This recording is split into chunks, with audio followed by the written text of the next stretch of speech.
Step 1. To mount the template, drill out dimple locations and secure using the provided hardware. Step 2. Drill out the corners to 1/2 inch. Step 3. Drill out the additional top 3 holes to account for the dog hatch door hinge. Step 4. Cut along the template outline using a jigsaw.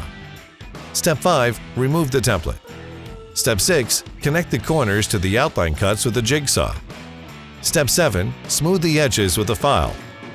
Secure the door and frames to the bulkhead using the provided hardware.